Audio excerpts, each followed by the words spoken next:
Alassane Ouattara, que vous voyez, est associé à toutes les forces qui sont ennemies de la souveraineté africaine. C'est un ennemi de la souveraineté africaine.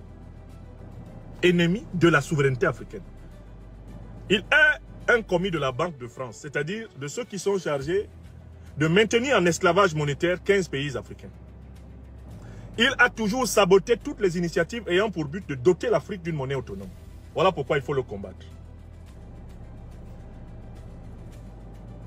Alassane Dramane Ouattara, que vous voyez, a été au cœur de toutes les tentatives d'agression déguisée du néocolonialisme, du colonialisme français et de l'impérialisme occidental contre les Africains. L'exemple le plus visible, sous vos yeux, ça a été l'instrumentalisation de la CEDEAO. Vous avez vu comment Alassane Ouattara a été à la manœuvre pour utiliser la CEDEAO afin de s'attaquer au Mali, s'attaquer au Burkina Faso. Vous avez vu Alassane Ouattara monter en première ligne, annoncer que lui, il montait un bataillon de 1500 hommes pour attaquer le Niger. Vous avez vu Ouattara faire ça.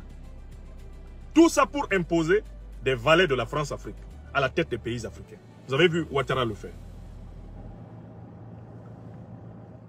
Donc, en fait, la sous-région et toute l'Afrique ont intérêt à ce que ce monsieur tombe. Parce que tant qu'il ne tombe pas, eh bien, nous ne pourrons pas bénéficier de toute l'énergie positive du peuple de Côte d'Ivoire dans le processus d'émancipation de toute l'Afrique de l'Ouest. La chute de Ouattara est un moment essentiel de la libération de l'Afrique. Comme celle de Paul Biya en Afrique centrale. Comme celle des dictateurs d'Afrique centrale. Leur chute là sera un moment fondamental de la libération de l'Afrique. Et ça, c'est une troisième raison importante. Je passe à la quatrième raison.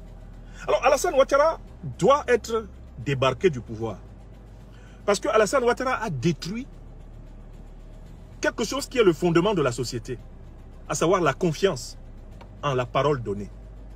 Alassane Ouattara est un ennemi de l'ordre. C'est un ennemi de l'esprit. C'est un ennemi de la loi. C'est un ennemi de la norme. C'est un ennemi de la morale.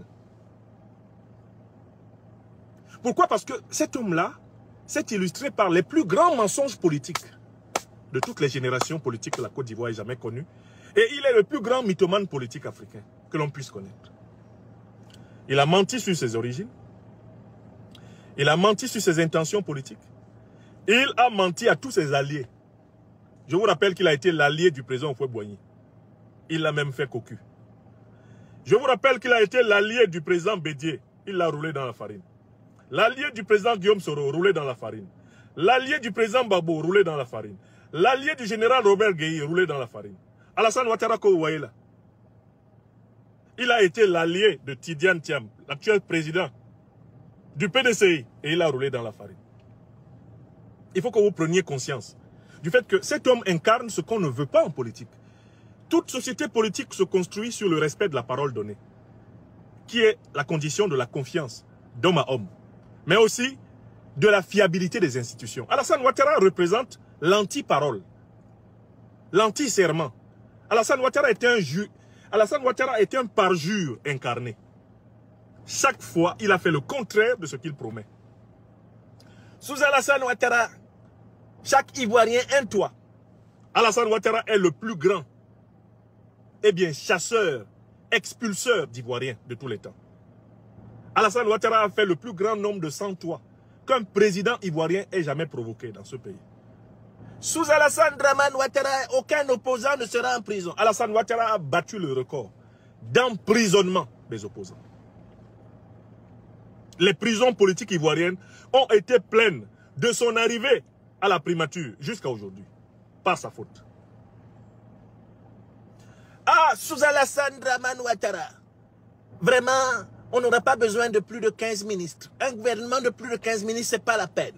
Un gouvernement pléthorique. Alassane Ouattara a battu le record des gouvernements les plus pléthoriques de l'histoire de la Côte d'Ivoire. Ouattara que vous voyez. Sous Alassane Dramane Ouattara, vous savez, après 75 ans, on n'a plus rien à prouver, on n'a pas d'énergie pour gouverner. Ah non, il n'est pas question. Hein. Ah non, moi, de toutes les façons, la présidence, il faudrait que je m'occupe de mes mémoires et de mes petits-enfants. Alassane Ouattara, c'est ce qu'il promettait. C'est lui qui veut faire un 4e mandat maintenant. Alassane Dramane Ouattara a promis à la sous-région qu'il allait mettre en place un écho. qui réunirait les économies ivoiriennes, nigérianes et consorts. À chaque fois, il ne parle de l'éco que quand il faut détruire les projets de monnaie souveraine africaine. Ennemi. Tout ce qu'il dit est faux. Alassane Dramane Ouattara a présenté certains hommes politiques avec des mots tellement dithyrambiques